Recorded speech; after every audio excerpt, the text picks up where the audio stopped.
Well, that's the campsite and the camp kitchen from the last review. Moving on to the next pile, this is the electronics. This particular pile is missing the solar panel at the moment, as that's in use charging batteries. This is the Sigma 150 to 500mm lens that I use for a lot of my close-up nature work. This is a new acquisition, I'm still getting used to it myself. The Bigma, as it is known. This is another recent acquisition. This is Canon flash, the 580EX Mark II. Extremely capable flash. Should be seeing some images coming off of that soon. This is my main camera, the Canon 40D that I use for all my high quality stills. My only real problem with this camera is that it doesn't take video. Other than that, this camera really is amazing. It's worth all the high reviews it gets online. I will be replacing this camera with the new Canon D7 when it comes out in October, purely for its video function. I'll be keeping the same lens. This is a new lens that I've bought to put on the said Canon D7. This is the EFS 18-200 lens. Very good zoom capability. I'm hoping that will come in as a good all-round lens with the video capability of the D7. Here's my tripod. Particular one's a Manfrotto. Quite modular, this range. You can get new heads for them. I think I may have to get a stronger head for this now I'm running the 500mm lens. It could just do with having a slightly sturdier connection point.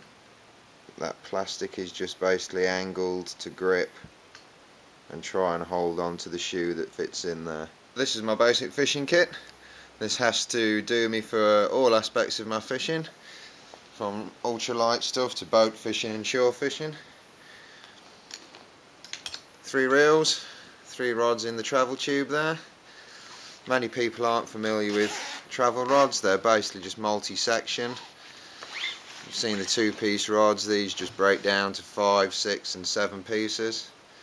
This is one of my ultralight rods. As you can see, it's only just over a foot per section. That would be my mid rod and a heavier rod. I'll show those all set up out and about one day. 3 main reels that I'm using. This is the Daiwa Tiara. Very good little reel. All front drags, as you see there. Rear drags just generally something else to go wrong. The other 2 reels are both Akuma reels, both the 5 series, the V series as it's known.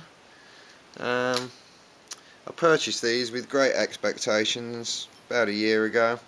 Other than the fact that they've managed to last a year in my hands, I've not really noticed any major achievements from them. There are some new technologies in there.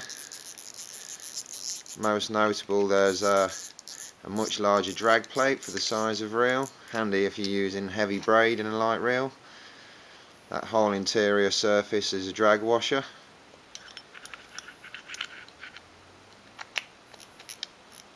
Aside from some of these innovations, as I say, I've not really noticed anything that would warrant the extra price tag that they have on them. Despite making a much stronger drag system, they've neglected to strengthen other parts of the reel, such as the arm here, which the first time a big fish has hit me and that heavy drag has been needed, the arm there has started to give way. At some point these will be replaced. This little chest pack, all my equipment, terminal tackle, hooks and lures are kept in. Worth a mention, not from a fishing supplier. This is made by Mountain Hardware Company, an outdoors company. I have spent a lot of money in the past on chest packs and different tackle bags. Most of them have just proved to be badly designed. This, however, is extremely well designed. Once over the shoulder, there's no catchers, no hold or snag points for any bits of line to catch on.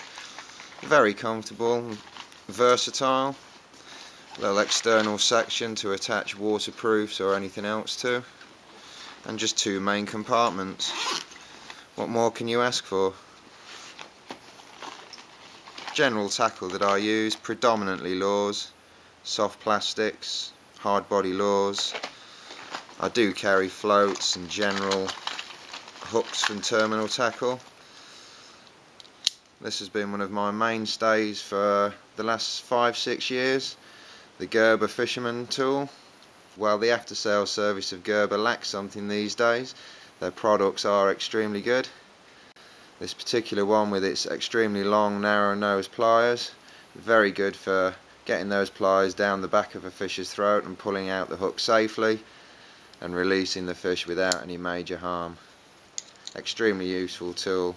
There's no point me trying to set these rods up indoors and show you them. I'll do that at a later date outside, hopefully show you me catching some fish on them. I'll just give you a brief rundown of the rods I do use though while I'm away. Main heavy rod, this fishes at either 10 or 11 foot.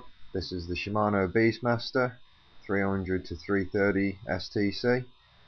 Very versatile rod, good for float fishing. I use it a lot in the UK for rock fishing and shore fishing and casting into the surf. My midweight rod here, casting up to 45 grams. This is a new purchase for me. I've been really impressed with this. ProLogic Savage Gear.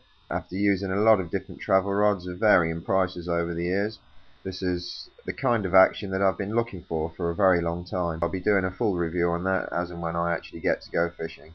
My ultralight rod, the Nitro Innovator, is capable of casting a couple of grams, perfect for soft plastic fishing, for trout, etc. Again, this is something as and when I get out to get a fish, I will try and get a review done of this rod. Oh, so that's it, all my equipment, everything I own as of the end of the month. If nothing else, this review should have been handy for my insurance. I'm sure they'll be wondering just how somebody's travelling with all that crap